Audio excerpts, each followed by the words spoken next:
اللہ الرحمن الرحیم۔ میں اس وقت موجود ہوں مکہ المکرمہ میں، اور اس روڈ کا نام ہے شارع شعب بن ہاشم۔ یہ مکہ المکرمہ میں وہی مقدس مقام ہے جہاں پر حضرت محمد صلی اللہ علیہ وآلہ وسلم کے آباء و اجداد رہتے تھے، اور آپ صلی اللہ علیہ وآلہ وسلم کا ولادت بھی اسی ایریا میں ہوا تھا۔ پیغمبر علیہ السلام کے والد حضرت عبداللہ علیہ السلام کی پیدائش سے چند ماہ پہلے وفات پا چکے تھے۔ آپ کے دادا حضرت عبدالمطلب بیت اللہ شریف میں دعائیں مانگ رہے تھے کہ اے اللہ مجھے نواسہ عطا فرمائے۔ آپ کی پیدائش 12 ربیع الاول اور عیسوی تاریخ کے مطابق 19 یا 22 اپریل 571 عیسوی پیر کے دن اپنے آباء و اجداد کے گھر یعنی اسی مقام پر ہوا تھا۔ حضرت عبدالمطلب بیت اللہ شریف میں تھے کہ آپ کے لونڈی نے نواسے کی خوشخبری سنائی، اور حضرت عبدالمطلب جلدی سے گھر آئے اور اپنے نواسے کو گود میں لیا اور ان پر محمد نام رکھا، اور اس کو گود میں لے کر سیدھا بیت اللہ شریف گئے اور ان پر بیت اللہ شریف کا 7 چکر لگایا۔ اب مسجد الحرام کی توسیع کی وجہ سے مسجد الحرام کا احاطہ یہاں تک پہنچا ہے، لیکن اس وقت مسجد الحرام اور بیت اللہ شریف کا احاطہ چھوٹا تھا۔ آپ نے اپنے نواسے کو اپنے ساتھ بیت اللہ شریف کے 7 چکر لگایا اور ان کے لیے لمبی زندگی کے دعائیں مانگی۔ آپ کے چچا ابو لہب، جب اس کی لونڈی نے اسے خوشخبری سنائی تو اس نے اپنے جیب میں ہاتھ ڈالا کہ لونڈی کو کچھ دے دوں، لیکن اس کے جیب میں کچھ نہیں تھا۔ اس نے بھتیجے کی خوشی میں اس لونڈی کو آزاد کیا۔ آپ صلی اللہ علیہ وآلہ وسلم بچپن ہی سے ایماندار اور سچا تھے، اس وجہ سے مکہ کے لوگ آپ صلی اللہ علیہ وآلہ وسلم کو صادق اور امین کہتے تھے۔ پیغمبر حضرت محمد صلی اللہ علیہ وآلہ وسلم جب 6 سال کے ہوئے تو آپ کی والدہ صاحبہ کا انتقال بھی ہوا، اور اس کے بعد آپ صلی اللہ علیہ وآلہ وسلم کا پرورش آپ کے دادا حضرت عبدالمطلب نے کی۔ عبدالمطلب کا اصل نام شیبہ بن ہاشم تھا، لیکن اس کے چچا مطلب نے اسے پالا تھا، اس وجہ سے آپ عبدالمطلب کے نام سے مشہور ہوئے۔ اور مسجد الحرام میں سعی کی طرف ایک دروازہ جو مروہ ڈیری کے قریب ہے، یہی شیبہ کے نام پر منسوب ہے۔ آپ صلی اللہ علیہ وآلہ وسلم ابھی چھوٹے ہی تھے کہ آپ صلی اللہ علیہ وآلہ وسلم کے دادا کا انتقال بھی ہوا، اور اس کے بعد آپ صلی اللہ علیہ وآلہ وسلم کا پرورش آپ کے چچا ابو طالب نے کیا۔ جب آپ صلی اللہ علیہ وآلہ وسلم کو نبوت ملی تو مکہ کے قریش سب آپ صلی اللہ علیہ وآلہ وسلم کے خلاف ہوئے، جس میں ابو جہل، ابو لہب اور بھی بڑے بڑے نام ہیں۔ تو اس میں حضرت آپ صلی اللہ علیہ وآلہ وسلم کا وہی چچا جس نے آپ صلی اللہ علیہ وآلہ وسلم کے پیدائش پر اپنے لونڈی کو آزاد کیا تھا، ابو لہب بھی اس میں شامل تھا۔ مکہ کے قریش نے ایک میٹنگ کیا جس میں ایک تحریر لکھا کہ بنو ہاشم کے ساتھ کوئی بھی خرید اور فروخت نہیں کرے گا، اور ہاشم کے لا تعلقی کا اعلان کیا، جس کو سوشل بائیکاٹ کہتے ہیں، اور اس تحریر کو بیت اللہ شریف میں لٹکایا۔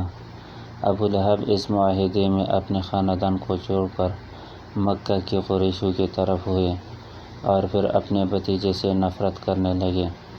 بنو ہاشم اس سے بے خبر تھے، اور جب اس سے پتہ چلا تو ابو طالب بھی مسلمان نہیں تھے لیکن اپنے قبیلے کا سردار تھے، تو آپ نے کہا کہ اب ان لوگوں کے ساتھ ان کے محلوں میں رہنے کی کوئی ضرورت نہیں، اور وہ سارے اسی مقام پر جمع ہوئے۔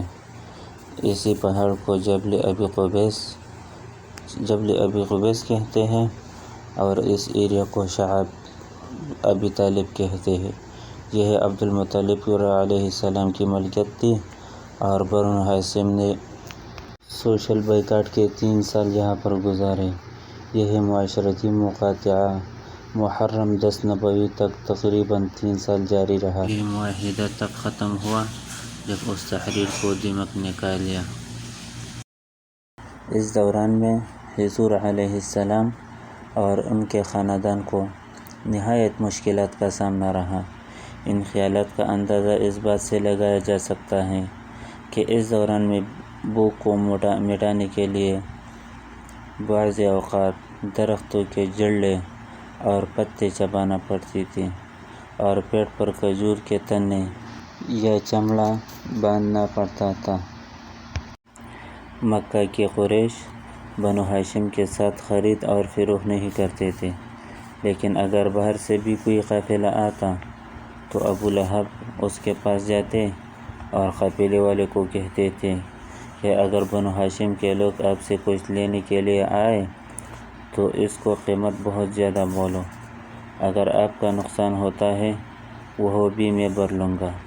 قافلے والے بھی ایسے ہی کرتے تھے۔ جب بنو ہاشم کے قبیلے کے لوگ کچھ لینے کے لیے آ جاتے تو قافلے والے بہت زیادہ قیمت بتاتے تھے، جو بنو ہاشم کے بس کی بات نہیں تھی، اور وہ خالی ہاتھ واپس ہو جاتے تھے۔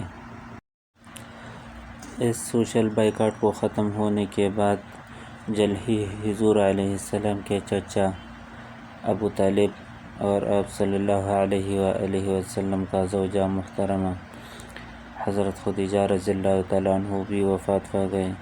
حضور صلی اللہ علیہ وآلہ وسلم نے اس سال کو غم کا سال قرار دیا تھا۔ تو یہ وہی مقام ہے۔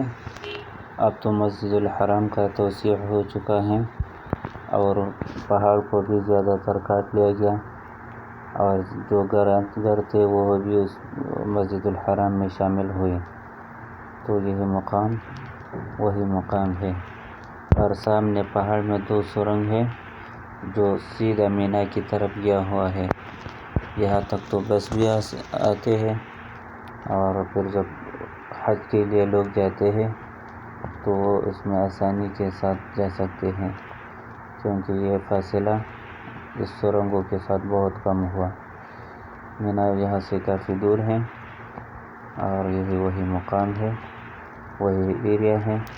اور جس جگہ میں ابھی کھڑا ہوں، ایک ویڈیو میں میں نے دیکھا تھا کہ یہاں پر ہی حضرت خدیجہ رضی اللہ تعالیٰ عنہ کا گھر بتایا گیا تھا، لیکن وہ یہاں پر نہیں، تھوڑا سا آگے تھا، اور یہ سامنے والا آپ علیہ السلام کا گھر تھا جہاں پر آپ علیہ السلام پیدا ہوئے تھے۔ تو یہ وہی مقام ہے۔ اب میں آگے جاتا ہوں اور آپ کو وہی جگہ بھی دکھاؤں گا کہ جہاں پر حضرت خدیجہ رضی اللہ تعالیٰ عنہ کا گھر تھا، آپ علیہ وآلہ وسلم حضرت خدیجہ رضی اللہ تعالیٰ عنہ کے ساتھ نکاح کرنے کے بعد پھر اسی گھر میں منتقل ہوئے تھے۔ اب وہ حرم شریف کا حصہ بن چکا ہے، اور یہ سامنے راستہ جا رہا ہے۔ آپ علیہ السلام یہاں سے ہی آگے گزر جاتے تھے، اور یہاں پر ہی وہ بوڑھی عورت آپ علیہ السلام پر کوڑا پھینکتے تھے۔ اکثر آپ نے دیکھا ہوگا کہ فیس بک اور یہ سوشل میڈیا پر لوگ دکھاتے ہیں کہ وہ طائف تھا، لیکن طائف میں آپ علیہ السلام نے کچھ اتنا زیادہ زندگی تو شاید میں نے نہیں سنا کہ وہاں پر گزار۔ وہی سامنے 2 سوراخ ہیں، وہاں پر ہی وہ بوڑھی عورت کا گھر تھا، اور ادھر نیچے سے ہی آپ علیہ السلام آگے گزر جاتے تھے، اور ادھر آگے وہ مینار کے نیچے آپ علیہ السلام کے نام پر گیٹ منصوب ہے۔ میں آگے جا کر وہ بھی آپ کو دکھاؤں گا کہ یہاں سے ہی آپ علیہ السلام گزرتے تھے، اور وہ بوڑھی عورت آپ علیہ السلام پر کوڑا پھینکتے تھے۔ جب 2-3 دن ہوا اور وہ بوڑھی نے کوڑا نہیں پھینکا تو آپ علیہ السلام نے دریافت کیا کہ کیا وجہ ہے، کہ پہلے تو وہ بوڑھی یہ کام کر رہا تھا، اور اب 2-3 دن ہوا تو کسی نے بتایا کہ وہ بوڑھی عورت بیمار ہو چکی ہے، اور اب اس میں اٹھنے کی طاقت نہیں۔ تو آپ علیہ السلام کتنے اچھے انسان تھے۔ آپ علیہ السلام ان کا حل پوچھنے کے لیے ان کے گھر گئے، جب وہ بوڑھی عورت نے دیکھا تو کہنے لگا کہ آپ کیسے بندے ہو؟ مکہ کے لوگوں کے ساتھ اگر کوئی برا کرتا ہے تو برے کا جواب برے ہی سے دیتا ہے، اور آپ کیسے بندے ہو کہ میں نے آپ کے ساتھ اتنا برائی کیا اور آپ اس کے باوجود میرے حال پوچھنے کے لیے میرے پاس آئے ہوں؟ تو اس وجہ سے وہ بوڑھی عورت آپ علیہ السلام سے متاثر ہوا اور اس نے اسلام قبول کیا۔ ماشاء اللہ، سبحان اللہ۔ اور یہی نبی علیہ السلام کا آبا و اجداد کا گھر تھا۔ پہلے تصاویروں میں اس پہاڑ کے اوپر بہت سارے گھر تھے، لیکن اب وہ سارے گھروں کو گرایا گیا کیونکہ اب حرم کا توسیع ہو چکا ہے اور یہاں تک گاڑی بھی آ سکتے ہیں، اور اس پہاڑ کا زیادہ تر حصہ کو کاٹا گیا۔ یہ ایریا مسجد الحرام کے مشرق کی طرف اور سعی یعنی صفا اور مروہ کے بالکل قریب ہے، تو اس کا لوکیشن بہت اچھا ہے۔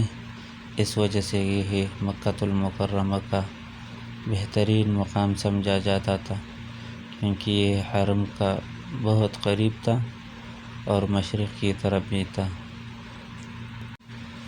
اب میں تھوڑا اور قریب آ چکا ہوں آپ علیہ السلام کے آبا و اجداد کے گھر، اور یہ ان کے پیچھے جو پہاڑ ہے، اس پہاڑ کا نام جبل ابی قبیس ہے، اور اس پہاڑ کو جب طوفان نوح آیا تھا تو حجر اسود پتھر کو اسی پہاڑ میں امانت رکھا گیا تھا۔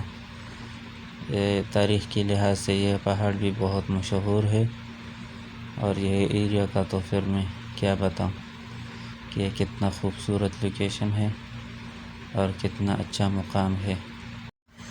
اللہ سے دعا کرتا ہوں کہ اللہ سب مسلمانوں کو حج اور عمرے کے لیے قبول فرمائے، تاکہ وہ یہاں آ کر اسی مقامات کا زیارت کر سکے اور یہ اپنے آنکھوں سے دیکھ سکے۔ بہت سارے لوگ ہیں کہ اس کا یہاں پر آنے کا بہت دل کرتا ہے، لیکن غریبی اور مجبوری کی وجہ سے کوئی بھی نہیں آ سکتے، تو اللہ آپ سب کو یہاں پر لے کے آنے کی توفیق عطا فرمائے۔ اب میں آگے جانے کی کوشش کرتا ہوں کہ آپ کو شعب ابی طالب اور وہی راستہ جو مینا کی طرف گیا ہوا ہے، جو سرنگ ہے جس میں حاجی صاحبان مینا کی طرف جاتے ہیں، تو آپ کو وہ بھی قریب سے دکھا سکوں، ان کے لیے اب میں تھوڑا آگے بڑھتا ہوں۔ اچھا، اب میں تھوڑا آگے آ کر آپ کو دکھاتا ہوں کہ آپ دیکھو جو سامنے سرنگ ہے، اس پہاڑ میں یہ دو سرنگ ہے اور یہ کافی لمبے ہے۔ یہ دو پہاڑیوں کے بیچ میں سرنگ ہے۔ اگر اس سے بندہ اگر اس پہاڑ سے آگے گزر جاتا ہے تو بیچ میں پھر آپ کو آسمان نظر آئے گا، اور پھر دوسرا پہاڑ شروع ہوگا، اس میں بھی یہی سرنگ ہے۔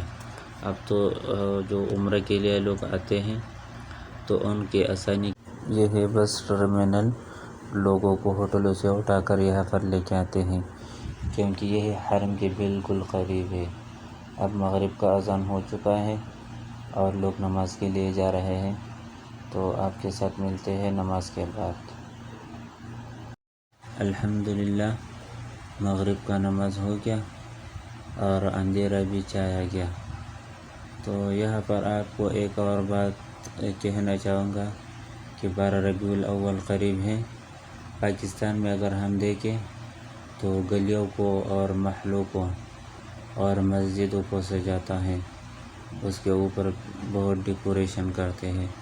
ہو سکتا ہے کہ بنگلہ دیش اور انڈیا میں بھی ہوگا، کیونکہ وہاں کے محلی وقوع ایک جیسا ہے، لوگوں کا رہن سہن اور سب کچھ ایک دوسرے کے ساتھ ملتا جلتا ہے۔ تو میں آپ کو آپ علیہ السلام کا محلہ دکھاتا ہوں کہ نہ تو یہاں پر کچھ ڈیکوریشن ہے، نہ کوئی قوالی ہے، نہ کوئی نعت خوانی ہے، اور نہ تو ان کا گھر کو سجایا گیا، نہ مسجد الحرام کو سجایا گیا، نہ آپ علیہ السلام کے محلے کو سجایا گیا۔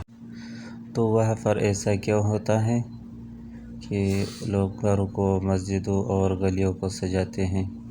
کیا وہاں پر علم زیادہ ہے یا وہ لوگ زیادہ سمجھدار ہے اور اسی دن کو چھٹی بھی ہوتی ہے اور یہ عید کے برابر مانگتے ہیں، تو یہاں پر کچھ بھی نہیں۔ آپ فیصلہ کر لیں، آپ بتائیں کہ اس میں کیا وجوہات ہیں یا کیا بات ہے کہ یہاں پر نہیں ہے اور وہاں پر ہے۔ اب میں اسی مقام پر پہنچا ہوں جہاں پر حضرت خدیجہ رضی اللہ تعالیٰ عنہ کا گھر تھا۔